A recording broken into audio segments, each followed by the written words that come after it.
అశ్వ సంవత్సరంలో కైలాస యాత్ర Shri Gayatri tours and travels 8977349696. Hi అందరికీ నమస్కారం. Welcome to UTV health. నేను మీ యాంకర్ త్రిపుర. చాలామంది ఫీల్ అవుతూ ఉంటారు, నాకు ఎందుకు ఇంత కోపం వస్తుంది, లేకపోతే లైఫ్లో నాకే ఎందుకు ఇలా జరుగుతుందని చెప్పేసి చాలా క్వశ్చన్స్ రేస్ చేసుకుంటుంటారు వాళ్ళకి వాళ్ళే. సో ఈ క్వశ్చన్స్ అన్నిటికీ ఈరోజు మనతో ఉన్నారు డాక్టర్ హరీష్ తిన్నేటి గారు. సార్ని అడిగి తెలుసుకుందాం. Hello sir. Hello. Yeah sir, మనిషికి మెయిన్ మైనస్ కోపం. కొంతమంది కోపం వస్తే విపరీతంగా అసలు ఏం చేస్తారో కూడా వాళ్ళకి అర్థం కాదు, దాని తర్వాత ఎలాంటి కాన్సిక్వెన్సెస్ వాళ్ళు ఫేస్ చేస్తారో కూడా వాళ్ళకి తెలీదు. సో ఆ కోపాన్ని మనం కంట్రోల్ చేసుకోవాలంటే ఏం చేయాలి సార్? చాలా రెగ్యులర్గా మాట్లాడుకునే క్వశ్చన్. సో నేను కొంచెం డీప్గా వెళ్ళి చెప్తా. ఓకే, కోపం అనేది నాకేదో వస్తుంది, అదేదో నా వచ్చి అలా వెళ్తుంది అని అనుకుంటారు. కోపం అనేది ఒక రియల్ దెయ్యం లాంటిది. మనలాంటి స్వరూపమే ఒక దెయ్యంలాగా మన పక్క నుండి మనని ట్రిగర్ చేస్తూ ఉంటుంది. తెలియదు, దీన్ని ఇలాగే సినిమాటిక్గానే ఊహించండి. దట్ ఒక దెయ్యము మనని పట్టుకుంటే ఎలా అయితే పీడించబడతామో కోపం అనేది అలాంటిది. ఓకే, దీన్ని నేను కాపురాలు కూలిపోతూ, ఫ్యామిలీలు నాశనం అయిపోతూ, వాళ్ళ జీవితాన్ని వాళ్ళ హెల్త్ని పాడు చేసుకున్న వాళ్ళని చూశాను. నేను ఆవేశం ఆపుకోలేక దీని మీద కవిత్వాలు కూడా రాశాను. అంతమందిని నేను కోపంతో డీల్ చేస్తుంటా. అండ్ కోపం అనేది వాళ్ళు ఒక్కసారి కోపం తెచ్చుకోగానే అక్కడ ఏదైనా చేంజ్ జరుగుతుంది అంటే దే ఫీల్ కోపం ఈజ్ రైట్. కోపంకు ఉండే గుణాలు చెప్తాను. కోపం అనేది ఒక గుణంకి కారణం అవుతుంది. ఏమనుకుంటుంది అంటే నేను కోపంగా లేకపోతే ఈ ప్రపంచం నేను అనుకున్నట్టుగా ఉండదేమో అనుకుంటారు. ఓకే, ఇది ఫస్ట్ మూర్ఖత్వం. కోపంకి వచ్చే మూర్ఖత్వం ఏంటంటే నేను కోపం చేయగానే పని జరుగుతుంది అనుకుంటారు. కోపం చేయగానే పని జరగట్లేదురా, నువ్వు పిచ్చోడివి అవుతున్నావు అన్నది నిజం. పిచ్చోడివో పిచ్చిదానివో అవుతున్నావు అన్నది నిజం. ఈ కోపము మనిషిని ఫస్ట్ ఎవరన్నా అంటారు కూడా, కోపం వస్తే నేను మర్చిపోతాను, నాకు కంట్రోల్ చేసుకోనంతే. నీకే తెలియకుండా నేను ఒకటి ఆవహిస్తోంది అంటే అది దెయ్యమే కదా. సో అందుకని నిన్ను నువ్వు మర్చిపోయేటట్టుగా త్రివిధం నరకం అని మనకి 3 రకాల నరకానికి వెళ్ళాలంటే 3 మార్గాలు. అందులో ఫస్ట్ది కోపం. కోపం ఉన్నవాడు అబ్సల్యూట్ నరకానికి వెళ్తాడు. నరకం అంటే అదేదో ప్లేస్, అక్కడ యమధర్మరాజులా కిరీటాలు వేసుకుని కూర్చుని ఉంటాడు అనుకుంటారేమో. నరకం అంటే ఇక్కడ వాట్ యూ సఫర్, సర్రమని నీ బ్లడ్ వెజల్స్లోంచి వెళ్ళే బ్లడ్ ప్రెషర్, నీ లోపల జరగాల్సిన మెటబాలిజం జరగకుండా you are always on that angry మోడ్ని చూసారా, అది నరకం. అది మనం రియలైజ్ అవ్వట్లేదు. కొంతమంది నరకం కూడా ఎంజాయ్ చేస్తారు. కొంతమంది ముళ్ళు అలాంటివి కూడా. ఇప్పుడు if you study well, drugs ఇచ్చుకోవడానికి కొంతమందిని కొట్టడము, వైలెన్స్గా ఉండడము, దే ఫీల్ ఎంజాయ్మెంట్. అలాగే వాళ్ళని వాళ్ళు విషపూరితం చేసుకుని కోపం తెచ్చుకోవడం కూడా ఒక వ్యసనమే. చాలామంది అది గుర్తించరు. సో అందుకని నా కోపం రావడం జెన్యూనిటీ. నా కోపం ఎందుకు వచ్చిందంటే మా ఆవిడ ఇలా ఉంది, మా పిల్లలు ఇలా ఉన్నారు, నా సర్కమ్స్టెన్స్ అలా ఉన్నాయి, ఈ సొసైటీ అంతా చెడ్డగా అయిపోయింది కాబట్టి నాకు కోపం రావడం సహజం అనేటట్టుగా కోపాన్ని న్యాచురల్గా మార్చుకుంటుంది కోపమే. అండ్ ఆ న్యాచురల్గా మార్చుకోవడం వల్ల అది నరకం అని తెలియదు. ఓకే, సో ఇది వెరీ వెరీ పవర్ఫుల్ అడ్వైస్ నేను చెప్పేది ఇప్పుడు. దట్ ఎవరికైనా కోపం వస్తే నీ భుజము మీదే ఒక దెయ్యం కూర్చునుందిరా అన్నది గుర్తుపెట్టుకోవాలి. దెయ్యం ఆడదెయ్యమో మగదెయ్యమో కాదు, నువ్వు నీ రూపంలోనే ఒక దెయ్యములాగా వచ్చి ఇలా నీ మీద కూర్చుని ఉంటావు. వెంటనే కోపాన్ని గుర్తుపట్టి, అండ్ కోపము సపోజ్ ఎవరైనా మానవులుగా జంతువులుగా పుట్టి ట్రాన్స్ఫార్మ్ అయ్యి మానవులుగా వచ్చి అక్కడి నుంచి దేవతలుగా మారాలి అంటే ఒక 50 స్టెప్స్ ఉంటే 45th స్టెప్ కోపం. కోపం వస్తున్నవాడు తొందరగా ట్రాన్స్ఫార్మ్ అయ్యి భగవంతుడిలో కలవచ్చు. యూనో, చాలామంది ఋషులు మునులకి కోపం ఉంటుంది. వాళ్ళు డైరెక్ట్గా వెళ్ళి దేవుళ్ళనే శపించగలిగే అంత కోపం అనేది it's a very strong force to transcend.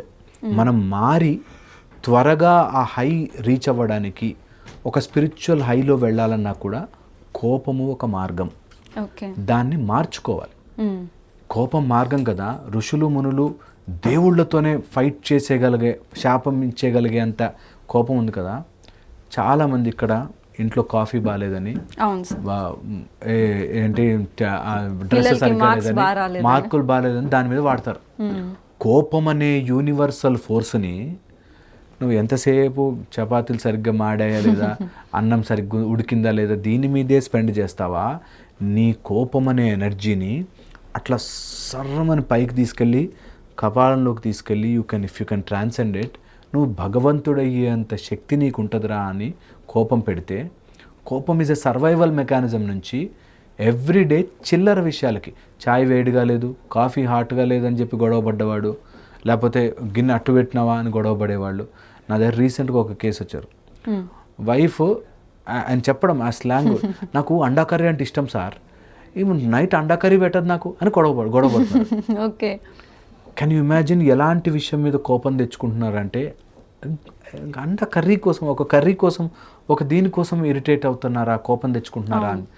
So కోపం అనే యూనివర్సల్ ఫోర్స్ని ఇట్లాంటి చిల్లర విషయాలకు వాడేవాళ్ళు అది కోపం అనుకుంటారు. అది కోపం కాదురా, అది నరకం. సో అందుకని చాలామంది మా దగ్గరకు వచ్చేవాళ్ళు, మా బ్రదర్కి కోపం ఉంది, వాడేవాడికో కోపం ఉంది, వీడేవాడికో కోపం ఉంది, ఎలా మార్చాలి అంటారు. నేను మళ్ళీ చెప్తా, వాడికి వాడు రియలైజ్ అయితే తప్ప అది కోపం ఉందని వాళ్ళకే తెలియదు. అవును sir. 90% people don't think it is కోపం, they feel it is genuine. నాకు కోపం రావడం నిజం. ఇప్పుడు నేను ఫంక్షన్కి వెళ్తున్నాను సార్, కరెక్ట్గా ఆ టైంలో డ్రెస్ మీద ఇట్లా పడేస్తే నాకు బాధ వేయదా సార్, కోపం రాదా సార్? ఇవన్నీ పక్కన పెడితే, నీకు కోపం వచ్చే సందర్భం ఉన్నా, కోపం అనగానే నీ భుజం మీద ఇంత దెయ్యం నీ రూపంలో కూర్చుని ఉంది అన్నది గుర్తు తెచ్చుకోవాలి. నాకు అది డ్రెస్ పాడైపోతే ఇంకో డ్రెస్ వేసుకోవచ్చు, అంతేగాని దెయ్యం ఒకసారి ఎక్కిందంటే దిగదు అనేది ఎక్కించుకోవాలి అందరూ మైండ్లోకి. అప్పుడు కంట్రోల్ చేయడం ఈజీ. సో ఫస్ట్ స్టెప్ మనం చేసింది ఏంటంటే, నేను వేరు కోపం వేరు అనేవి నేను డిఫరెన్షియేట్ చేశాను ఇప్పుడు.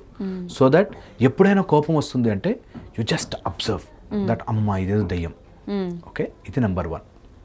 రెండోది, కోపంని పట్టుకునే ప్రక్రియ నేర్చుకుంటే యు సీ, ఎప్పుడైనా కోపం వచ్చినప్పుడు అబ్జర్వ్ చేయాలి. ఎవరికైనా తిక్క కోపం తెప్పించుకొని కూర్చోవాలి, దాంతో లోపల సర్రమని బ్లడ్ తిరుగుతుంటుంది. ఓకే, అండ్ తిరిగినప్పుడు మనకి ఏవేవో ఆలోచనలు వస్తుంటాయి. ఆ ట్రిగర్ చేయడానికి, మన కోపాన్ని ఫైర్గా మార్చడానికి ఎన్ని పాయింట్లు వస్తుంటాయి చూసారా, అవి మన శత్రువులు. అక్కడ పట్టుకోవాలి.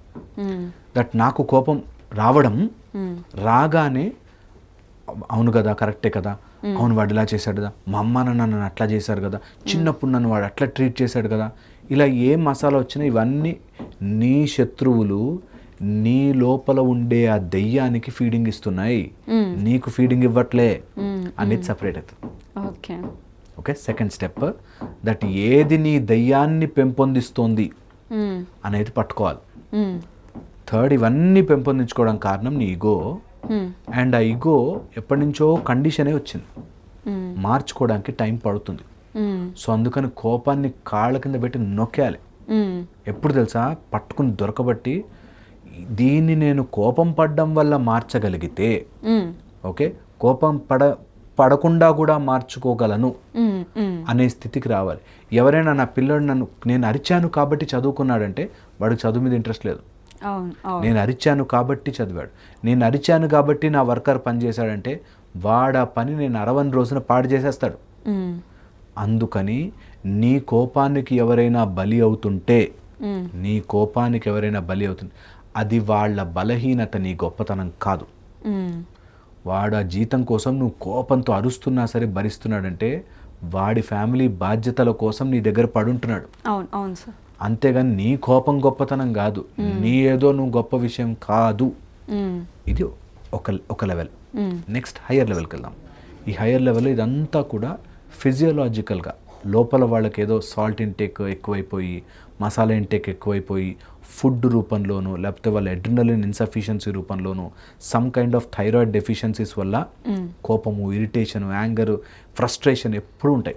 కొంతమంది, నేను ఒక ఫ్యామిలీని చూశానండి, హస్బెండ్ ఎన్ని రకాలుగా ట్రై చేశాడు, ఎందుకు ఇరిటేట్ అవుతున్నావే, నువ్వు ఎందుకు వినవే మాట, నేను ఏం చేశానే అని గొడవ పడుతుంటే ఒక క్విక్ హెల్త్ చెకప్, అందులో thyroid deficiencies and some vitamin D లోపం, ఐరన్ డెఫిషియన్సీ, వీటి వల్ల ఆమె ఇరిటేషన్ అరుస్తున్నాము.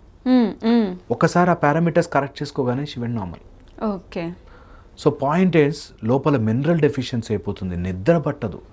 ఇలాంటి వాళ్ళు ఫిజికల్ ప్రాబ్లం ఉందని గుర్తించరు. అటు దయ్యం ఉంది అంటే ఎలాగో నమ్మట్లేదు, అట్లీస్ట్ ఫిజికల్ ప్రాబ్లం ఉంటుంది, కరెక్ట్ చేసుకో ఇస్ అన్ అదర్ లెవెల్. ఫిజియోలాజికల్గా కరెక్ట్ చేసుకోవాలి. బీపీ ఎందుకు ఉంది, లేకపోతే నాకు ఎందుకు ఇంత కోపం వస్తుంది, ఎందుకు ఇంత ఇరిటబుల్ అవుతున్నాను అని కరెక్ట్ చేసుకోవాలి. నెక్స్ట్ వచ్చేసి ఎన్విరాన్మెంటల్ అని చెప్తాం. నీ చుట్టూ ఉన్న సర్కమ్స్టెన్సెస్ని నువ్వు ఆపేసి కంట్రోల్ చేసేయాలి అని ద ఇల్యూజన్ ఆఫ్ కంట్రోల్ ఉన్న వాడికి కోపం వస్తుంది, ఇరిటేషన్ వస్తుంది. కోపం వస్తుంది, ఇరిటేషన్ వస్తుంది వెన్ యూ థింక్ ఈ ప్రపంచాన్ని నేను అనుకున్నట్టుగా నడిపేయాలి అని అనుకున్న వాడికి ఇరిటేషన్, కోపం తథ్యం. అందరూ నాకు అనుకున్నట్టుగా బతకనవసరంలే అని అనుకున్న రోజున కోపం తగ్గిపోతుంది. అందరూ ఈ ప్రపంచం అంతా నేను అనుకున్నట్టుగా ఎందుకు గడుపుతారు? వాడు నా కొడుకు నేను చెప్పినట్టుగా ఎందుకు చదవాలి?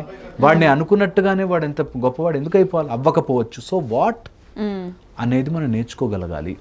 ఇది ఎన్విరాన్మెంటల్. ఇంకా ఫైనల్ పాయింట్ చెప్తాను, ఎక్కువ ఇబ్బంది పెట్టాను. సైకలాజికల్. సైకలాజికల్లో మనము తెలియకుండానే చిన్నప్పటి నుంచి పేరెంట్స్ నుంచి చూసి కోపం, లేకపోతే సర్కమ్స్టెన్సెస్ నుంచి చూసి కోపం, ఇలా చూసి సైకలాజికల్గా ఒక ప్యాటర్న్ తయారు చేసుకుంటాం. వెంటనే ఆ లూప్లో పడిపోతుంది. ఓకే, సైకిల్ చైన్ బయటకు వచ్చాక ఒకటి ఎక్కించి ఇలా తిప్పితే మొత్తం అంతా సైకిల్ చైన్ కవర్ అయిపోయినట్టు మనం ఒక దాంట్లోకి ఎక్కుతాము, ఇంకా తిరుగుతూ ఉంటుంది కోపం. సో ఇది వెరీ వెరీ ఇంపార్టెంట్. అక్కడ క్యాచ్ చేసి ఆ ప్యాటర్న్ ఏముందో తీసి rip off and take it off. Okay, కోపంని ఎవరైతే ఐడెంటిఫై చేసి ఇంటర్నలైజ్ చేసి అది మన కింద base of the spinal cord నుంచి పైకి పంపిస్తామో దే విల్ విన్ వరల్డ్. ప్రపంచాన్ని గెలవగలుగుతారు. ఒక కోపాన్ని రైట్ డైరెక్షన్లో పెడితే ప్రపంచాన్ని గెలుస్తారు. అదే కోపం చిల్లర మల్లర ఇంట్లో చిల్లర విషయాలకి పెడితే ఓడిపోతాను. నేను ఒక పర్సన్ని చూశాను, వాడు ఆఫీస్లో చిన్నెస్ట్ పని అది కూడా సరిగ్గా చేయడు. ఓకే, ఇంటికి వచ్చి మాత్రం భార్య ముందు ప్రతాపం. ఏమనుకున్నావే నా గురించి ప్రతాపం. అరే నీ ప్రతాపాలు ఇక్కడ దేనికి? నీ కోపం ఏమీ చేయలేదు కాబట్టి, నేను పెళ్లి చేసుకుని ఇంటికి వచ్చింది కాబట్టి భార్య మీద కోపం. అది నా ఆఫీస్లో చూపించు. పోనీ ఆఫీస్లో ఎదుగు, నెక్స్ట్ స్టేజ్కి వెళ్ళు, నీ కోపాన్ని అట్లా మార్చు. నా లైఫ్ ఏంటి ఇలా ఉంది, నేను బెటర్ అవుతాను మార్చు. చేసే ఆ 2000 3000 చేయాలి, కానీ ఇంటికి వచ్చి అది వేసి ఆ భార్య మీద చూపించాలి. ఏమనుకున్నావే అంత ఆగేసి వస్తే వాడు కాళ్ళు పట్టాలి. వై? ఎవరైనా సరే కోపం వస్తుంది అంటే నువ్వు చేతగాని వాడివి.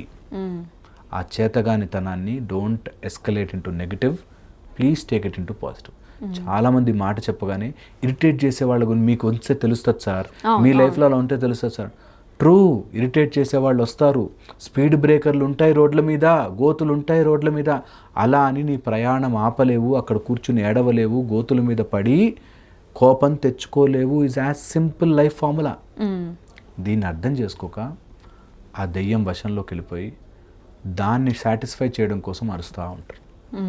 సో ప్లీజ్ మీ లోపల నా డెవిల్ని తీసి బయటపెట్టి, నీ కోపానికి ఆహుతి నీ కుటుంబం, నీ కోపానికి ఆహుతి నీ పిల్లలు, నీ కోపం అనే అగ్నిలో కాలిపోయిన వాళ్ళందరూ బూడిద తీసుకుని రాసుకున్నా నీ కోపం మాత్రం తగ్గదు. సో అందుకని కోపము వద్దు వద్దు వద్దు. సో చాలా క్లియర్గా చెప్పారు కోపం గురించి. ఇప్పుడు చాలా వీడియోస్లో కూడా చాలామంది సైకియాట్రిస్టులు కానీ లేకపోతే కంటెంట్ క్రియేటర్స్ కానీ షేర్ చేస్తూ ఉంటారు. ఇఫ్ ఇన్ కేస్ ఒకవేళ మీకు కోపం వస్తే ఒక 10 వరకు కౌంట్ చేసుకోండి, కామ్ అయిపోతారు అని చెప్పేసి. నిజంగా ఆ ఫార్ములా హెల్ప్ చేస్తుందా సార్? అంటే అప్పటికప్పుడు కొత్తగా స్టార్ట్ చేస్తే హెల్ప్ చేయదు. Okay, but when you are off the ground practice చేసుకుంటే అప్పుడు హెల్ప్ చేస్తుంది. ఫర్ ఎగ్జాంపుల్, నాకు బౌన్సర్ బాల్ ఆడడం, క్రికెట్లో బౌన్స్ బాల్ ఆడడం కష్టం అనుకోండి. ఒకటే రోజులో నేను చేయగలను కొట్టలేను. నేను అదే ఆఫ్ ద ఫీల్డ్ నెట్ ప్రాక్టీస్లో డైలీ బౌన్స్ బాల్ వేయించుకుని నేను ఆడడం స్టార్ట్ చేస్తే ఎగ్జాక్ట్లీ ఆన్ ద ఫీల్డ్ ఆడగలుగుతాను. అట్లాగే ఇది కూడా, దట్ ఎప్పుడైనా నీకు కోపం ఉన్నప్పుడు అంకెలు ఎట్లా కౌంట్ చేస్తావు, ఎలా బ్రీద్ చేస్తావు, ఎలా స్లోగా నీ మైండ్ని డైవర్ట్ చేస్తావు ప్రాక్టీస్ చేస్తే నిజంగా కూడా చేయగలుగుతాం. ఓకే, ఇది మరీ ఎవరికైతే అండర్స్టాండింగే లేదు అలాంటి వాళ్ళకి స్టార్ట్ చేస్తాం. దట్ గుడి చుట్టూ తిరుగు, ప్రదక్షిణలు చేయి, లేకపోతే పొళ్ళు దండాలు పెట్టు, లేకపోతే మోకాళ్ళ మీద నడు, దేవుడు చూస్తున్నాడు నిన్ను, లేకపోతే పాపం తగులుతుంది. ఇలా అయినా సరే అట్లీస్ట్ కొన్ని విషయాలు మారుతామేమో, కొన్ని చేంజ్ అవుతామేమో. అలాగే ఇది కూడా నంబర్ కౌంటింగ్ కానీ, లేకపోతే బ్యాక్వర్డ్ కౌంటింగ్ కానీ, స్కిప్ నెంబర్ కౌంటింగ్ కానీ, అంటే 1 3 5 అలా ఆల్టర్నేట్ నెంబర్స్ కౌంటింగ్ కానీ ఇలాగ మనం స్లోగా మైండ్ని డైవర్ట్ చేయగలిగితే నీ మైండ్ నీ దెయ్యానికి వేసే ఆహుతులు తగ్గుతాయి. నీ దెయ్యం అనే ఫైర్లో అది ఏం తింటుంటే అది వేస్తున్నావు కదా, అది తగ్గుతాయి. సో అందుకని కౌంటింగ్ కానీ, బ్రీదింగ్ కానీ, లేకపోతే diverting your self, grounding techniques ఇవన్నీ హెల్ప్ చేస్తాయి. వెన్ యూ ప్రిపేర్ బిఫోర్, నీ కోపం రెగ్యులర్గా వస్తుంది, ఏదో సమ్ నర్వస్ డిస్ట్రాక్షన్ ఉంది, కోపం వస్తుంది, అలాంటి వాళ్ళకి regular meditation practice, regular number కౌంటింగ్తో స్లోగా కంట్రోల్ చేసుకోవచ్చు. ఓకే. నార్మల్గా రిలేషన్షిప్స్ స్టార్టింగ్ స్టేజ్లో అంటే 1 year 1.5 year either marriage life లేదు ఒక బాయ్ ఫ్రెండ్ గర్ల్ ఫ్రెండ్ అయినా సరే స్టార్టింగ్ స్టేజ్లో బాగా అనిపిస్తుంది. సో సర్టెన్ టైం వెళ్ళిన తర్వాత చాలా కేసెస్ డివోర్స్ అయిపోవడం కానీ లేకపోతే చేంజెస్ రావడం కానీ జరుగుతూ ఉంటుంది. ఎందుకు సార్ ఒక రిలేషన్లో సర్టెన్ పీరియడ్ అయిపోయిన తర్వాత ఆ దూరం అనేది ఎందుకు పెరుగుతూ ఉంటుంది? రిలేషన్షిప్పే కాదు, ఎనీథింగ్. హ్యూమన్ మెంటాలిటీ ఏంటి తెలుసా, ఏదైతే దగ్గర ఉంటుందో అది చులకన అయిపోతుంది.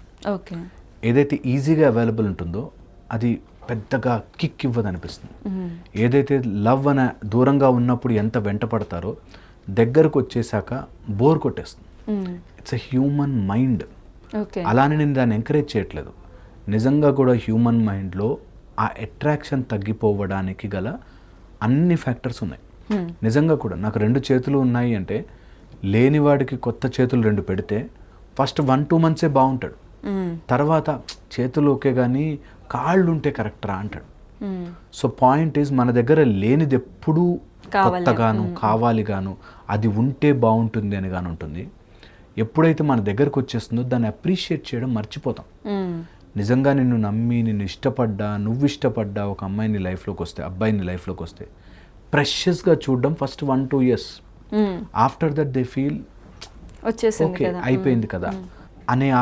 అందుకే నేను ఎప్పుడు కపుల్స్ ఎవరున్నా చెప్తాను, keep that wow factor in your life. ఎప్పుడైనా నా భార్యను చూస్తే పా అని అనిపించేటట్టు, నా భర్తను చూస్తే మై హస్బెండ్ అనే ఫీలింగ్ నువ్వు ఎప్పుడు ఎలైవ్ ఉంచు. ఎంత ఏజ్ వచ్చినా సరే, దట్ ఈరోజు నేను రెడీ అయ్యేది నా హస్బెండ్ కోసం, ఈరోజు నేను బాగున్నది నా వైఫ్ కోసం, ఈరోజు నేను సంపాదిస్తున్నది నా వైఫ్ కోసం, తన కళ్ళల్లో హ్యాపీనెస్ చూడాలని నా హస్బెండ్ అనుకున్నా, నా హస్బెండ్ కళ్ళలో హ్యాపీనెస్ అనే వావ్ మెయింటైన్ చేస్తే రిలేషన్షిప్స్ బాగుంటాయి. ఓకే. ఎప్పుడు ఎక్స్ప్లాయిట్ మోడ్లోకి వెళ్తే నాకు చేయి, నాకు చేయి, నాకు చేయి, నీకు చేయి, నీకు చేయి, ఇందులోనే ఉన్న రోజున ఇట్స్ ఆల్వేస్ లైక్. నేను ఈ ఫార్ములా చెప్తాను నా క్లాసెస్కి వచ్చిన వాళ్ళకి, that relationship is like this. వీళ్ళు ఎక్కువ వేసేసినా బ్యాలెన్స్ ఇంబ్యాలెన్స్ అవుతుంది, వీళ్ళు ఎక్కువ వేసేసినా ఇంబ్యాలెన్స్ అవుతుంది, వీళ్ళు అసలు ఏమీ వేయకపోయినా కూడా స్లోగా ఇంబ్యాలెన్స్ అయిపోతుంది, వీళ్ళు ఏమీ వేయకపోయినా. సో బోత్ సైడ్స్ నుంచి ఈక్వల్ మూమెంట్ ఉండాలి, ఈక్వల్ ఎఫెక్షన్ ఉండాలి. ఇద్దరిని ఎక్స్ప్లాయిట్ కాకుండా what I can give in this relationship అని ఉండాలి. ఇద్దరికి ఉండాలి. ఒకళ్ళకున్నా ఇంబ్యాలెన్స్ అయిపోతుంది. నేను ఎంతో మందిని చూసాను ఫ్యామిలీ, నేను ఎంత ట్రై చేస్తున్నాను సార్ మా హస్బెండ్ మాట వినడు, ఎంత ట్రై చేస్తున్నా సార్ మా ఆవిడ నా మాట అర్థం చేసుకోవట్లేదు. ఇది అన్నిట్లో ఉంటుంది. అందుకని relationship is like a balance. నువ్వు చేసావా ఖచ్చితంగా టేక్ ఇట్, నువ్వు ఇచ్చావా ఖచ్చితంగా give it with full heart. ఇది ప్రాపర్గా అర్థం చేసుకున్నవాడు రిలేషన్షిప్ అనేది, నేను I think I will sound rude but I will tell this, అనేది ఒక బ్యూటిఫుల్ బిజినెస్ వేర్ అన్ని టర్మ్స్ అండ్ కండిషన్స్ మెయింటైన్ చేసుకోవడంలోనే రిలేషన్షిప్. బ్యూటిఫుల్ బిజినెస్ ఇద్దరిలోనూ కొన్ని నీడ్స్ వాళ్ళకుంటాయి, కొన్ని నీడ్స్ మనకుంటాయి, రెండింటినీ బ్యాలెన్స్ చేయడం అనేదే రిలేషన్షిప్. అందులో నేను ఇంత చేశాను కదా అని వచ్చినా, నువ్వు నాకేం చెయ్యట్లేదు అని వచ్చినా నాశనం అయిపోతుంది. సో అందుకని both sides, both give take అనే beautiful relationship is a beautiful business. అదే రాంగ్ బిజినెస్ చేసేవాడు మొత్తం లాభం పొందేయాలని చూస్తాడు, లేదా మొత్తం ఇచ్చేసి నష్టపోతాడు. సో అందుకని ఇట్స్ ఎ బ్యూటిఫుల్ ట్రాన్సాక్షన్. రెండు ఈక్వల్గా మెయింటైన్ అయిన రోజున రిలేషన్షిప్స్ బాగుంటాయి. లేనన్ని రోజులు ఏదో రకంగా లోపల క్రాక్ వస్తుంది, మధ్యలో డిస్టర్బెన్స్ వస్తుంది, వీళ్ళు కొంచెం తగ్గారు ఇంట్రెస్ట్ అనగానే వేరే వాళ్ళు కనిపిస్తారు, వాళ్ళు చాలా ఇంట్రెస్టింగ్గా అనిపిస్తారు, అండ్ అక్కడి నుంచి రిలేషన్షిప్స్ పాడైపోతుంటాయి. సో ఐ ఆల్వేస్ ఫీల్ ఎప్పుడు మ్యారేజ్ అయినా ఒక గీసుకోవాలి ఒక త్రాసు, what I can do, what you can do, what నా heart what it says, work wise what it says. చాలా మంది ఓన్లీ వర్క్ డివిజన్ చేస్తారు, నువ్వు సామాన్ తీసుకురా నేను గిన్నెలు గడుగుతాను. ఇప్పుడు యూఎస్ నుంచి మాకు వచ్చే కాల్స్ అని ఇట్లా ఉంటాయి, నేను డిషెస్ చేస్తున్నానండి, తన హౌస్ క్లీనింగ్ చేస్తారండి, అయినా కూడా అండి అని. నాట్ ఓన్లీ ఫిజికల్ విషయం, మెంటల్లీ మైండ్ రిలేటెడ్లోను సైకలాజికల్ రిలేటెడ్ బోత్ ఈక్వల్గా ఇవ్వాలి. That I'm spending some time with you spend some time with me. ఇద్దరము కూడా ఆ ప్రేమని, ఆ వావ్ ఫ్యాక్టర్ని మెయింటైన్ చేసుకోవాల్సిందే. ఇందుకే మనకి 7 జన్మల బంధము, ఎప్పటికీ నువ్వు ఇక్కడే ఉంటావు, మీ ఇద్దరికి ముడి వేసేసాము. దట్ మీన్స్ నువ్వు ఇంకా there is no way out. నువ్వు ఇందులోనే సంతోషాన్ని ఎత్తుక్కుని ఉండాలి. దీన్ని కాకుండా నువ్వు ఎప్పుడైతే మారుస్తావో, ఎప్పుడైతే చేంజ్ చేస్తావో, that you have an other chance, ఇంకో చోటకి వెళ్దాం, ఇంకోలాగా అనిపిస్తుంది అంటే it will spoil. Very very important. So అందుకని ఐ ఆల్వేస్ ఫీల్ రిలేషన్షిప్లో ఇది ఒకసారి లాక్ అయిపోయే రిలేషన్షిప్ అయిందంటే నో మ్యాటర్ వాట్, మేము టుగెదరే, ఇద్దరమే ఇలాగే కలిసే ఉంటాము అనేది ఫిక్స్ చేసుకోవాలి మైండ్. ఇది ఐ థింక్ దిస్ ఎవ్రీ కపుల్కి నేర్పించాలి. That you are playing in one team. మీ ఇద్దరిలో ఎవరు గెలిచినా ఇంకోళ్ళు ఓడిపోతారు.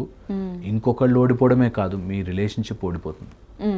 సో నేను ఎప్పుడు అంటాను, వైఫ్ పోరాటం చేసి గెలిచింది అనుకోండి, హస్బెండ్ ఓడిపోయాడు అనుకుంటారేమో, కాదు, ఇద్దరు ఓడిపోయారు. హస్బెండ్ గెలిచాడు అనుకోండి, ఆమెను తిట్టి కొట్టి ఏంటి అని గెలిచాడు అనుకోండి, ఇద్దరు ఓడిపోయారు. So there is no single victory in relationships. ఓడిపోతే ఇద్దరు ఓడిపోయారు, గెలిస్తే ఇద్దరు గెలిచారు. So better try to play in one team. ఇద్దరూ గెలవండి, సంతోషంగా ఉండాలి. దానికి కొన్ని సాక్రిఫైజెస్, కొన్ని థింగ్స్, డిప్ వస్తుంది ఖచ్చితంగా. రెగ్యులర్గా ఉంటే బోర్ కొట్టేస్తుంది. బోరు కొడుతోంది అని తెలిసినప్పుడు you have to keep triggering that wow factor within you. ఇద్దరు కూడా ఒకళ్ళ కోసం ఒకళ్ళు చేసుకోవాలి, మంచిగా మాట్లాడుకోవాలి, సమ్ టైం స్పెండ్ చేసుకోవాలి. That's how relationships are made. లేకపోతే వదిలేస్తే నీకు కూడా ఇప్పుడు 10th class 5th class friends గుర్తుండరు కూడా. When you are out of sight you are out of mind. అలాగే రిలేషన్షిప్స్ కూడా రోజు అబ్బా అన్నప్పుడు మన సైట్ వేరే చోటుకి వెళ్తుంది, they are out of mind. So అందుకని should never do that. So one wow factor ఎప్పుడు ఇంటికి అందుకే ఇల్లుని ఒక బ్యూటిఫుల్ ప్లేస్ లాగా మెయింటైన్ చేసుకోవాలి. ఇంటికి వచ్చాము అంటే నా భార్య దగ్గర ఉన్నా అంటే అమ్మయ్య, నా భర్త దగ్గరకు వచ్చానంటే అమ్మయ్య అనే feeling, that safety feeling will drag you towards your relationship. Safety లేని చోట టక్ మన బ్రేక్ అయిపోతుంది.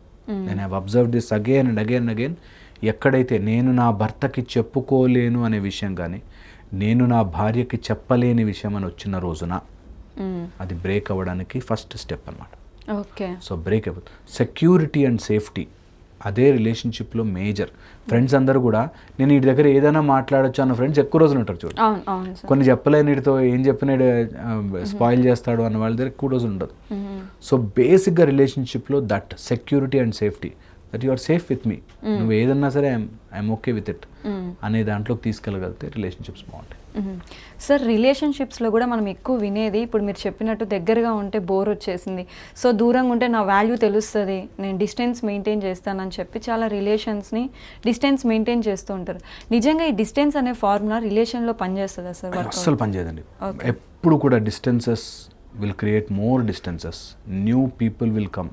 నేను చూసాను ఒక వైఫ్, తను నేను చదువు ఆపేశాను తనకు వాళ్ళ కోసం, నేను ఇప్పుడు చదివి నా కాళ్ళ మీద నేను నించుంటే కానీ వీళ్ళకి బుద్ధి రాదు అని చెప్పి యూఎస్ వెళ్ళిపోయింది. ఇక్కడ అబ్బాయి మనసు విరిగిపోయి and he started dating someone, అక్కడ ఆమె డేటింగ్ సమ్వన్ అండ్ మొత్తానికి విడిపోయారు. సో నేను I feel distance, silent treatment, ఇవి డేంజరస్ థింగ్స్. నేను ఇంకేం లేదు మాట్లాడకుండా మౌనంగా ఉండిపోయారు, ఆమె సైలెంట్ ఉండిపోయింది, అవుట్, రిలేషన్షిప్ ఇస్ గాన్. ఎప్పుడూ ఆ పని చేయకండి. సైలెంట్ ట్రీట్మెంట్స్ కానీ లేకపోతే డిస్టెన్స్ పెట్టేయాలని కానీ నో. రిలేషన్షిప్లో మాట్లాడుకోండి. కొంచెం ఎక్కువ తక్కువ గొడవ పడ్డాక సన్సెట్ సన్ రైజ్ రూల్ పెట్టుకోండి. సన్సెట్ సన్ రైజ్ రూల్ అంటే ఒకవేళ పొద్దున గొడవ అయితే సన్సెట్ అవ్వగానే మర్చిపోవాలి, రాత్రి గొడవ అయితే సన్ రైజ్ అవ్వగానే మర్చిపోవాలి. గొడవల్ని లాగి పీకి మళ్ళీ అదే జరుగుతుంది, మీరిద్దరూ ఓడిపోతారు. ఒక్కళ్ళు గెలిచేది ఉండదు ఇందులో. నేను సైలెంట్ ఉంటే, డిస్టెంట్గా ఉంటే వాడికి తెలిసి వస్తుంది, నా వాల్యూ తెలిసి వస్తుంది, తెలిసి వచ్చినా నువ్వు ఓడిపోయినట్టే. If they feel it good. రాలేదు అంటే దాన్ని బలవంతంగా గుంజుకోవాలని ట్రై చేయొద్దు. ఇది ఎక్కడానికి చాలా, మా దగ్గరకు వచ్చి కౌన్సిలింగ్ చేస్తున్నా కూడా చాలా కష్టం ఇది ఎక్కడం. ఎలా సార్, నేను హస్బెండ్ కోసమే ఇంత చేశాను, ఎందుకు అర్థం చేసుకోరు? వాళ్ళు అర్థం చేసుకోవాలి అని మనం ఏది చేసినా అర్థం కాదు. పిల్లలకి నువ్వు అర్థం చేసుకోరా, ఇది నీ భవిష్యత్తు కోసమే అంటే అర్థం కాదు. అని వాడికి ఆ టైం వచ్చి కాంపిటీషన్ స్పిరిట్ వచ్చి నేను జాబ్ తెచ్చుకోవాలి అన్నప్పుడు ఆటోమేటిక్గా చదివేసుకుంటారు. అట్లాగా when they have to understand, they will understand. Don't force, అది రుద్దేయాలని చూడొద్దు. It will be a very bad business chance. So అలా చేయకుండా అస్సలు ఎట్టి పరిస్థితుల్లోనూ no distance. Wife and husband మధ్యలో డిస్టెన్స్ రావద్దు, మధ్యలోకి ఎవడూ రావద్దు, అండ్ సైలెన్స్ అసలే రావద్దు. చాలా చాలా ఇంపార్టెంట్. ఈ 3 ఫార్ములా ఖచ్చితంగా పెట్టి, డిస్టెన్స్ రావద్దు, కొట్లాడుకున్నా ఏమున్నా ఇద్దరు ఉండాలి, మీ ఇద్దరి మధ్యలోకి ఇంకో 3వ పర్సన్ రావద్దు, అండ్ సైలెన్స్, ఇద్దరు మాట్లాడుకోకుండా ఏదైనా కానీ మాట్లాడుకోవాలి, తేల్చుకోవాలి, చెప్పుకోవాలి, అంతే. ఓ రోజు మాట్లాడుకోకపోతే సన్సెట్ కల్లా మళ్ళీ మర్చిపోవాలి. సార్, ఇప్పుడు జనరేషన్ కిడ్స్ కొంచెం ఎక్స్పెక్టేషన్స్ ఎక్కువ పెట్టుకోవడం, అవి జరగకపోతే సూసైడ్ చేసుకోవడం అలా ఎక్కువ అయిపోయింది. సూసైడ్ కేసెస్ కూడా 18 years 17 years ఈ ఏజెస్ నుంచే స్టార్ట్ అవుతూ ఉన్నాయి. సో సూసైడికల్ థాట్ రావడానికి అసలు మెయిన్ కారణం ఏమై ఉంటుంది సార్? నో వే అవుట్ అన్నప్పుడు సూసైడల్ థాట్స్ వస్తాయి. అంటే ఇంక ఏమి చేయలేను నేను, నాకు వే అవుట్ లేదు అని. ఇలాంటివి కామన్గా చూస్తున్నాం ఇప్పుడు కాలేజెస్లో ఆర్ ఏదైనా లవ్ ఫెయిల్యూర్స్ వాటిలో చాలా ఎక్కువగా చూస్తున్నాం సూసైడల్ థాట్స్. ఇంకా నాకు దీని తప్ప దారి బయటకు లేదు అని. ఫన్ పార్ట్ ఇస్, మనమే ఆ దారిని పెట్టి, మనమే దానికి అడ్డు పెట్టి, అందులోంచి నేను దాటి బయటకు రాలేనేమో అనే ఆలోచనలోకి వెళ్ళిపోతాను. ఒక ఆవిడ నాకు చనిపోవాలండి, ఏంటి ప్రాబ్లం? ఆఫీస్లో ఎవరితోనో ఫ్రెండ్షిప్ చేసింది, ఫ్రెండ్షిప్ తర్వాత అది రిలేషన్షిప్గా మారింది, వాళ్ళు వేరే సమ్ కాస్ట్ ఏదో ప్రాబ్లం ఉంది, ఇంట్లో చెప్తే ఒప్పుకోరు. సో మా ఇంట్లో ఒప్పుకోరు కాబట్టి నేను ఇంకా అసలు ఎటు మార్గం లేదు కాబట్టి సూసైడ్ చేసేసుకోవాలి అనే దాంట్లోకి వచ్చారు. ఓకే, వర్స్ట్ పార్ట్ ఏంటంటే నిజంగా ఇంట్లో వాళ్ళతో వెళ్ళి మాట్లాడితే 4 days 5 days ఏదో వద్దు ఇట్లా అన్నారు. 10th day ఒప్పేసుకున్నారు. Okay, 10th day వీళ్ళే మా నాన్న వాళ్ళు స్ట్రిక్ట్ ఒప్పుకోరని, ఇంక ఇది జరగదు కాబట్టి నేను ఇంకా బ్రతికి వేస్ట్ అని సూసైడ్ చేసుకున్నాను. నేను యూ ఇమాజిన్ సంథింగ్, ఆ ఇమాజినేషన్కి నువ్వే ఒక ప్రాణం పోసి దాన్ని దాటలేనేమో అనే భయంతో నువ్వే టార్చర్ పెట్టుకుంటావు. ఎప్పుడూ అది చేయకూడదు. ఒక ఆయన పరువు పోయిందండి అన్నాడు. అరే ఎక్కడుంది పరువు, ఒకసారి చూపించు, వేర్ ఇస్ దట్ పరువు? లేదు, దాన్ని మనమే తయారు చేసుకుని, దాన్ని మనమే ఒక టైప్లో అది లేకపోతేనే బతకలేను అని ఫీల్ అయ్యి మనమే చంపుకుంటాం. ఇది చాలామంది మైండ్కి ఎక్కించుకోవడానికే ఒప్పుకోరు. నేను చెప్తాను, ప్లీజ్ ట్రై దిస్, దట్ ఏంటి అవుతుంది నా లైఫ్లో, ఇది లేకపోతే ఏం జరుగుతుంది, ఏదైనా సరే ఈ ప్రపంచంలో ఇది జరగదు, నా వల్ల కాదు అనే దాంట్లోకి వెళ్ళొద్దు అసలు. మైండ్ అటు తీసుకెళ్తుంది. మనకి యోగ వాసిష్టంలో ఒక అద్భుతమైన మాట ఉంది, మనస్సు ఊబిలో పడ్డ ఏనుగు లాంటిది అని. మళ్ళీ చెప్తానమాట, మనస్సు ఊబిలో పడ్డ ఏనుగు లాంటిది అని. క్విక్ శాండ్, మామూలుగా ఏనుగుని గోతులో పడితేనే తీయడం కష్టం. అవును సార్. అలాంటిది ఊబిలో పడితే క్విక్ శాండ్లో ఇంకా ఫాస్ట్గా, అలాంటిదే మనస్సు. నువ్వు నెగిటివ్ ఆలోచించి 10 రోజులు అలా గుంజుకెళ్ళిపోతుంది నెగిటివ్. పాజిటివ్ ఆర్ ఓవర్గా మన గురించి ఆలోచించుకో, ఓవర్గా వెళ్ళిపోతుంది. కొంతమంది అయితే అసలు వాళ్ళ గురించి వాళ్ళు ఎంత చెప్పుకుంటారు, నేను ఇట్లా అంటోండి, నేను అట్లా అంటోండి. సో 2 భయంకరమైన రోగాలకి self pity and self admiration అంటాం. అయ్యో నేనెంత మంచోడ్నో, నాకెన్ని కష్టాలో, నేనెంత మంచోడ్నో అని చెప్పుకునే వాళ్ళు, నన్ను మించినోడు లేడరా, నేను ఇంత తోపురా అంత తోపురా అని చెప్పి 2 రోగములే. అలాంటి రోగాల్లోనే ఇది, దట్ అయ్యో నాకు ఇలా కష్టం వచ్చింది, నాకు ఈ ప్రాబ్లం వచ్చింది, నాకు ఇంత వచ్చింది, నేను ఇందులోంచి బయటకు రాలేను, అందులోంచి వెళ్తే ఆ క్విక్ శాండ్లో పడ్డ ఏనుగులాగా లోపలికి వెళ్ళిపోతాం, ఇంకా రోప్ పెట్టి లాగినా రారు.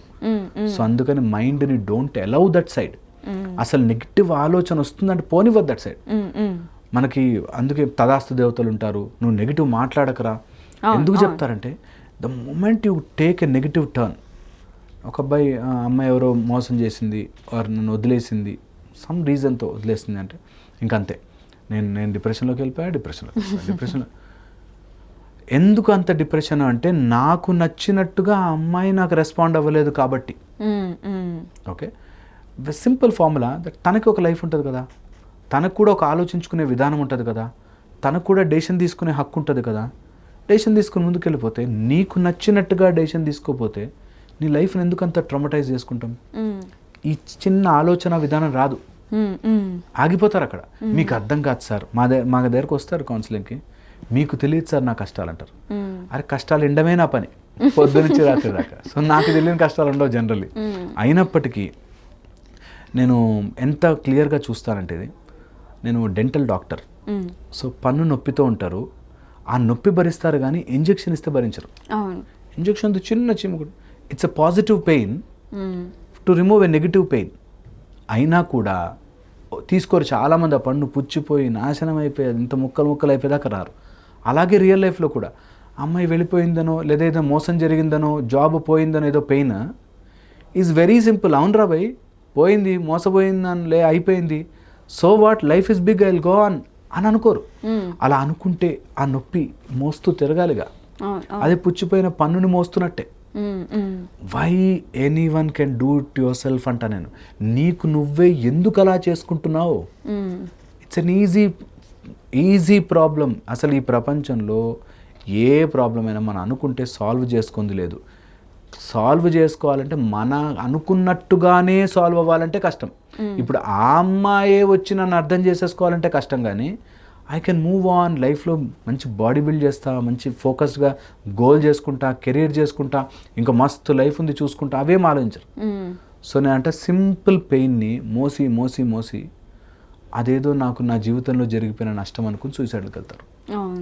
And suicidal thoughts are spiralling downwards. ఒక్కసారి పట్టిందంటే ఇట్లా కిందకి వెళ్ళిపోతుంది. సో నిజంగా చెప్తున్నా, లైఫ్లో ఎవరినైనా, ఈ అమ్మాయిల అబ్బాయిల కౌన్సిలింగ్కి వచ్చే వాళ్ళకు కూడా చెప్తుంటా, ఎవరిని పెళ్లి చేసుకోవాలి, ఎవరితో ఉండాలంటే నేను చెప్తాను, who will take things easy and light.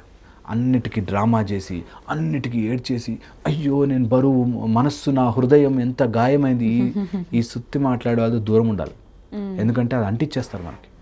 నా మనసు నొప్పెట్టదా సార్, నా మనసుకు గాయమైంది sir.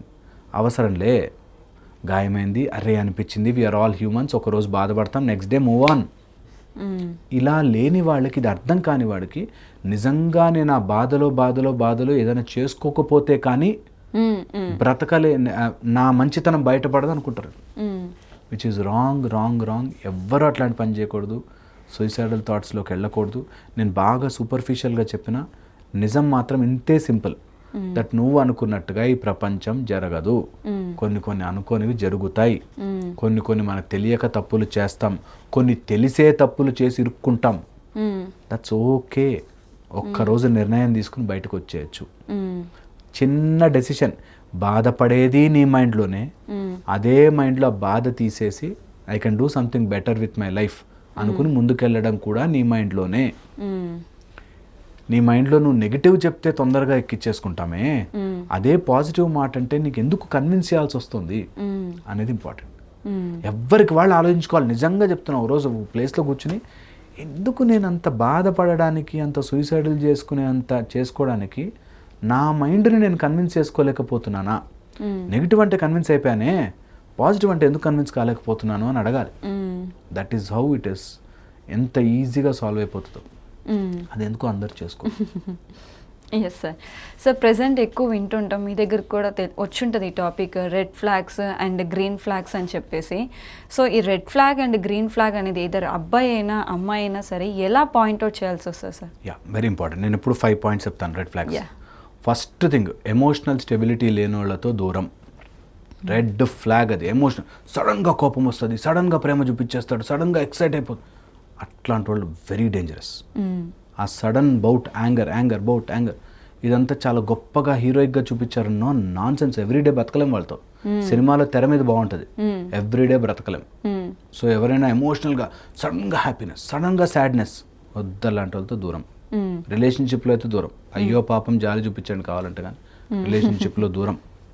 1 emotional instability is dangerous, red flag. Next వచ్చేసి ఫైనాన్షియల్ ఇన్స్టెబిలిటీ. డబ్బుని వాడుకోవడం రాని వాళ్ళు, డబ్బుని కరెక్ట్గా తెలుసుకోవడం రాని వాళ్ళు మీ లైఫ్లో టార్చర్ అయిపోతారు. ఫైనాన్షియల్ సంపాదించే వాళ్ళు కూడా కాదు, డబ్బులు ఎక్కువ ఉన్నవాళ్ళు కాదు, ఉన్న డబ్బుని వాడే తెలివి ఉన్నవాళ్ళు మంచివాళ్ళు. తెలివి, అట్లీస్ట్ ఉన్న దాంట్లో నాకు ఇంత, నేను ఇందులో ఉంటా, నేను సంపాదించడానికి మార్గాలు వెతుకుతా, financially I'm understanding the game, అలాంటి వాళ్ళు బెటర్. Green flag. లేదు ఫైనాన్షియల్ అర్థం కావట్లేదు, ఈ అప్పు చేసింది, అది చేసింది, అక్కడి నుంచి క్రెడిట్ కార్డు తీసి ఇది వాడింది, అది గీకింది, వద్దు. క్విక్ మనీ కోసం చూస్తున్న వాళ్ళు మన బెట్టింగ్ యాప్స్లో కానీ, లేకపోతే సమ్ ఈ డ్రగ్ సప్లై వాటిలో కానీ, లేకపోతే సమ్ కైండ్ ఆఫ్ లాటరీలో డబ్బులు వచ్చేస్తాయని కానీ, క్విక్గా మల్టీ లెవెల్ మార్కెటింగ్లో నువ్వు ఇద్దరిని చేయి, ఇంకో ఇద్దరిని చేయి, అలాంటివి ఎవరైనా ఆశ పెడుతుంటే వాళ్ళు dangerous, don't get in to them. అలాంటి వాళ్ళతో రిలేషన్షిప్ చాలా పెయిన్ఫుల్. లేదు నాకు అలా పెయిన్ ఉన్నా పర్లేదు ఎంజాయ్ చేస్తా అంటే వేరే స్టోరీ. ఓకే.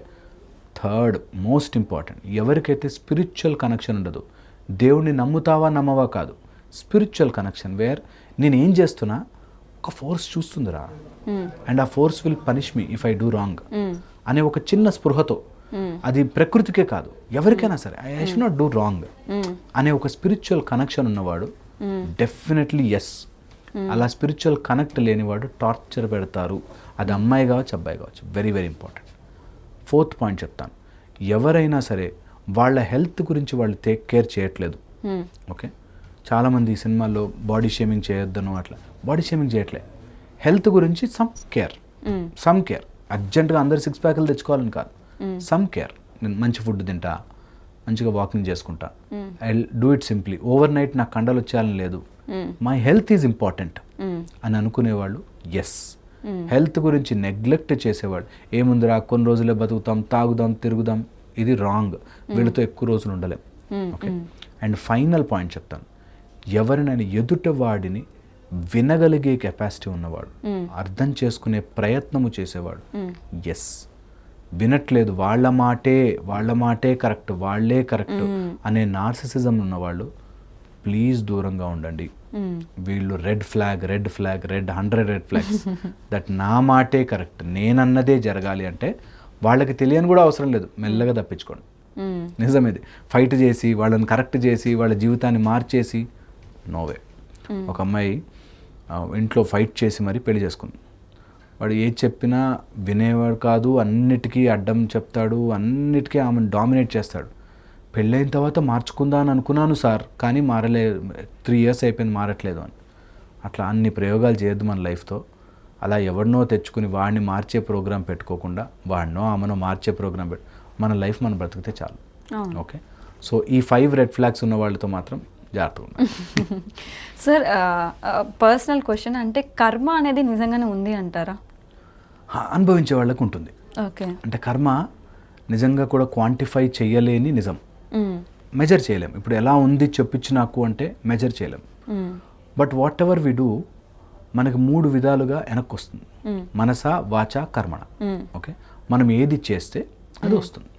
ఇప్పుడు నేను మంచి విషయాలు మాట్లాడనుకోండి, నాకు మంచి ఫ్రెండ్స్ దొరుకుతారు. నేను ఎంతసేపు మందు, సిగరెట్ వాటి గురించి మాట్లాడితే మందు, సిగరెట్ ఫ్రెండ్స్ దొరుకుతారు. నేను ఎప్పుడు క్రికెట్ గురించి మాట్లాడితే క్రికెట్ ఫ్రెండ్స్ దొరుకుతారు. అలాగా మనం ఏదైతే వాట్ ఎవర్ వి సో అదే చెట్టుగా మొలుస్తుంది. నేను మామిడికాయ చెట్టుకి మామిడి గింజ చేస్తే మామిడి చెట్టు, అట్లాగా వాట్ ఎవర్ యూ డూ అది కర్మగా మారి వెనక్కి వస్తుంది, నీకు అదే ఇస్తుంది. సో ఇందులో రియల్ అన్రియల్ లేదు. It is true that what ever you do will come back. నువ్వు ఎవరైనా మానసికంగా బాధ పెట్టావా వస్తుంది. ఇప్పుడు నీకు వస్తున్న మానసిక బాధలన్నీ ఎప్పుడో ఎవరినో ఎక్కడో ఎందుకో బాధ పెట్టే ఉంటాం. మానసిక బాధలు, శారీరక బాధలు ఎప్పుడో ఎవరినో శారీరకంగా బాధ పెట్ట వాక్కుతో, మనసా వాచ అంట, వాక్కుతో ఎవరినైతే వాక్కుతో మాటలతో ఇబ్బంది పెట్టి రూడ్గా మాట్లాడి ఇబ్బంది పెట్టావో తిరిగి తిరిగి వస్తాయి.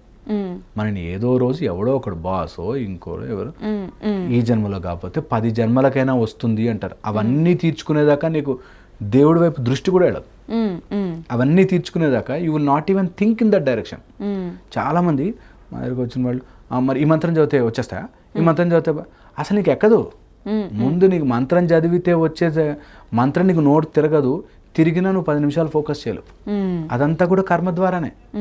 దట్ ఎన్నో జన్మల కర్మలుండి నీకు నిజంగా నీకు మించిన ఒక శక్తి ఉందన్న ఆలోచనే రాదు. ఓకే. అది కూడా కర్మ. వాక్కు ద్వారా ఎవరైతే రూడ్గా మాట్లాడుతుంటారో వాడు. అండ్ కర్మన మనం చేసే పనుల ద్వారా మనం ఎలాంటి పనులు చేస్తే అవి తిరిగి వస్తాయి. ఓకే. ఇది షో మీ ప్రూఫ్ అంటే ఇప్పుడు ఏదో డాక్టర్ అనే ట్యాగ్ ఉంది కాబట్టి అందరూ సైంటిఫిక్గా షో మీ ప్రూఫ్ అంటారు. నేను ఎప్పుడు ఈ మాట మళ్ళీ చెప్తుంటాను. Proof, evidence is less powerful than experience. నువ్వు ఒకసారి ఎక్స్పీరియన్స్ అయిపోయాక నువ్వు ఎన్ని ఎవిడెన్స్లు చూపించినా మారలేం. అందుకని ఎక్స్పీరియన్స్ ఇట్. నీ లోపల నుంచి నువ్వు తెలుసుకుని, నేను ఒక దీక్షలాగా చేస్తా, ఒక 60 days నేను ఓన్లీ మంచి అంట, చూద్దాం మంచి వస్తుందేమో అని ట్రై చేయండి. All theories you should try. నీ లైఫ్కి సరిపోతాయా లేదా చెక్ చేసుకోవాలి. ఓకే, నేను ఏదైనా మ్యాథ్స్ ఫార్ములా చెప్పాను అనుకో, అది నా లైఫ్కి అవసరమా లేదా అని చూసుకుని ఎలిమినేట్ చేయాలి. అట్లాగా you have to experience it. అది ఎక్స్పీరియన్స్ చేయాలంటే ట్రై చేయాలి.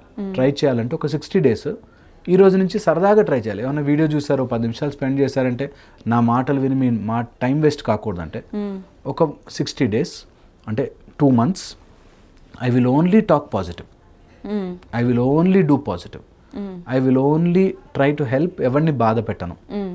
ఇట్లా తిరుగుతుంది గిర్రమని చక్రం. నిజంగా చెప్తాను, తిరుగుతుంది. అది అర్థం చేసుకుని దాన్ని నాట్ ఓన్లీ ఒక చాలామంది సిద్ధాంతం అని చెప్తారు. ఇట్స్ నాట్ సిద్ధాంతం, it's everyday life. It's just not a formula, it's everyday life. నువ్వేం చేస్తున్నావో అది వస్తూ వస్తూ వస్తూ వస్తుంది. సో అందుకని డోంట్ అండర్ ఎస్టిమేట్ కర్మాని. కానీ అండ్ అది నీకు చెప్పి రాదు. అప్పుడెప్పుడో చేసి ఇన్స్టెంట్ కర్మ అని చెప్తున్నారు, చెప్పి రాదు. అది మనం క్వాంటిఫై చేయలేము. అది ప్రారంధము, ఎప్పటిదో జరిగిన ఏదైనా ఉండిపోయిందో తెలియదు. కానీ మనం వాటిని మెజర్ చేయకుండా ఏ కర్మ ఇప్పుడు దాకా వచ్చినంత దేవుడి పాదాల వద్ద వదిలేసి, ఇప్పటి నుంచి మాత్రం నేను కరెక్ట్ దారిలోకి వెళ్తున్నా అనేది ఇంపార్టెంట్. ఇందులో కర్మలో ఉండే ఒక ఫార్ములా చెప్తాను. 2 ప్లస్సులు 2 మైనస్లు కలిపితే 0 అవ్వదు. 2 ప్లస్లకి అనుభవించాలి, 2 మైనస్లకి అనుభవించాలి. ఓకే, చాలామంది 2 మైనస్లు చేశాం కాబట్టి 2 ప్లస్లు చేస్తే బ్యాలెన్స్ అవుతుందేమో, 2 పుణ్యకార్యాలు ఎక్కువ చేసేద్దాం. పుణ్యాలకు ఫలితం వస్తుంది, నువ్వు చేసిన పాపాలకు కూడా అనుభవిస్తావు.